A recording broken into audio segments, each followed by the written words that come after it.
आयकर appellate Delhi bench ने Rajeshwar Singh Yadav versus DCIT Ghaziabad, जिसका ITS नंबर आपको मैंने अलग से नीचे दे दिया है, एक महत्वपूर्ण फैसला आयकर छापे के दौरान पाए गए कागजात का थर्ड पार्टी के ऊपर यूज करने के लिए संबंध में है।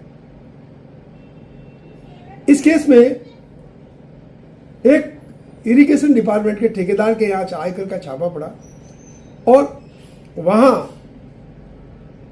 इरिगेशन ऑफिसर को पैसे देने के संबंधित बहुत सारे कागज मिले। उसी कागज में जो लूज पेपर थे, उसी लूज पेपर में जो इरिगेशन डिपार्टमेंट से RTGS आया था या चेक अमाउंट थी, वो भी लिखी हुई थी और नाम लिखा हुआ था RS Yadav. RS Yadav irrigation का ऑफिसर था। तो थर्ड पार्टी के डॉक्यूमेंट जो सर्च में मिले, इंक्रिमिनेटिंग मटेरियल, उसके आधार पर 8 करोड़ के आसपास डिपार्टमेंट ने जो राजेश्वर सिंह यादव इरिगेशन ऑफिसर था उसके खिलाफ एडिशन कर दिया। यद्यपि राजेश्वर सिंह ने कहा कि ये डॉक्यूमेंट मेरे नहीं है और ना मेरे यहाँ मिले हैं। ये डॉक्यूमेंट जिसके यहाँ मिले हैं आप उन्हीं को पूछिए किसके हैं। उन्होंने वहाँ पर जो ऑफिसर्स हैं उसकी लिस्ट भी लगाई, जिसमें कम से कम 3 लोगों के नाम RS यादव हो सकते थे। किसी का नाम R से स्टार्ट हुआ और S और यादव था, तो उन्होंने कहा कि इन तीनों में से भी कोई हो सकता है, या हो सकता है कोई और ही हो, लेकिन मैं तो नहीं हूँ। ITO ने उनकी बात नहीं मानी और असेसिंग ऑफिसर ने उनके खिलाफ 8 करोड़ के करीब एडिशन कर दिया। RS यादव CIT अपील में गया, वहाँ भी इसी आधार पर एडिशन कंफर्म हो गया। मामला ट्रिब्यूनल में पहुंचा। ट्रिब्यूनल ने उनको पूछा कि आप कैसे इस बात पर पहुंचे कि RS यादव यही है। तो उन्होंने कहा कि इरिगेशन ऑफिसर का जो ये ऑफिसर है, इसी के थ्रू ही चेक का आउट हुआ है। बाकी 2 RS अफसर के जो RS यादव है उनके थ्रू नहीं हुआ है। तो उन्होंने जवाब दिया कि मैं चेक इश्यू करने की अथॉरिटी नहीं हूँ। मेरे पास जो डॉक्यूमेंट आते हैं मैं उनको रिकमेंड करने के लिए भेजता हूँ और वहाँ से पास होके आता है। मैं फाइनल अथॉरिटी नहीं हूँ। पहला पॉइंट था। दूसरा था कि कागज़ मेरे यहाँ नहीं मिले, यह कागज़ सर्च पार्टी के मिले। तो जो डिपार्टमेंट 132(4)A और 292(4)C 192(4)A स्टेटमेंट से संबंधित है कि अगर किसी थर्ड पार्टी के यहाँ किसी पार्टी के यहाँ सर्च होती है, उसके यहाँ अगर ये कागज पाए जाते हैं, तो एक 132(4)A और 292(C दोनों में यह माना जाएगा कि प्रावधान के अनुसार यह माना जाएगा कि जो डॉक्यूमेंट मिले हैं वो उसी के हैं। 132(4) में जो क्वासी जुडिशियल स्टेटमेंट होते हैं, इस प्रकार यह माना जाएगा।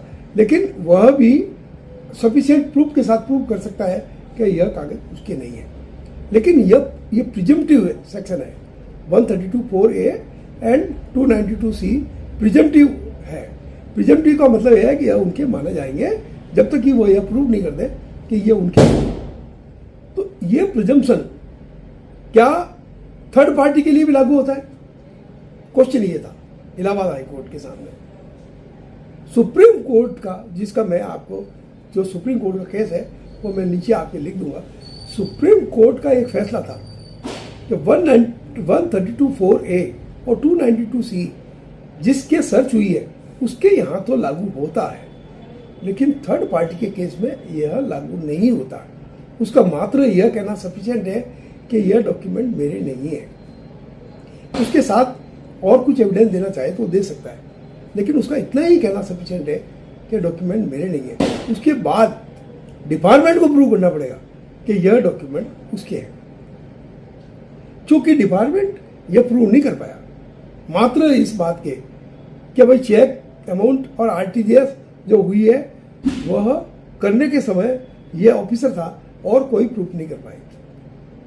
RS यादव जो ऑफिसर था उसके यहाँ भी छापा पड़ा था, लेकिन वहां कोई ऐसा कागज नहीं मिला। तो ट्रिब्यूनल ने सुप्रीम कोर्ट के फैसले का हवाला देते हुए जो एडिशन 8 करोड़ के आसपास था उसको डिलीट कर दिया। बहुत इंपॉर्टेंट बात है। सवाल यह है कि 132(4)(a) और 292(c) का जो प्रिजम्पशन है वह थर्ड पार्टी के केस में लागू नहीं होगा। वहां डिपार्टमेंट को प्रूव करना है। इस बात का बहुत अच्छी तरह से उल्लेख करके आप केस जीत सकते हैं। इसके ऊपर जो राइटअप है मैंने वह भी बनाया है। वह मैं अगर जो भी मांगेगा, जो अपना रिटर्न सबमिशन देना है वह वहाँ पर वो दे सकता है।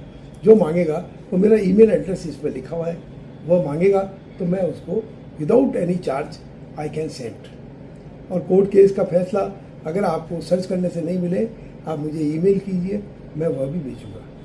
मैं FCA BP मुंद्रा आपके प्रोफेशनल सफलता के लिए शुभकामनाएं और बधाई। अगर सफलता प्राप्त है तो और आगे बढ़े, इसके लिए बधाई देता हूँ। और आज की जो छोटी दीपावली है उसकी भी बहुत बहुत बधाई। जय श्री राम।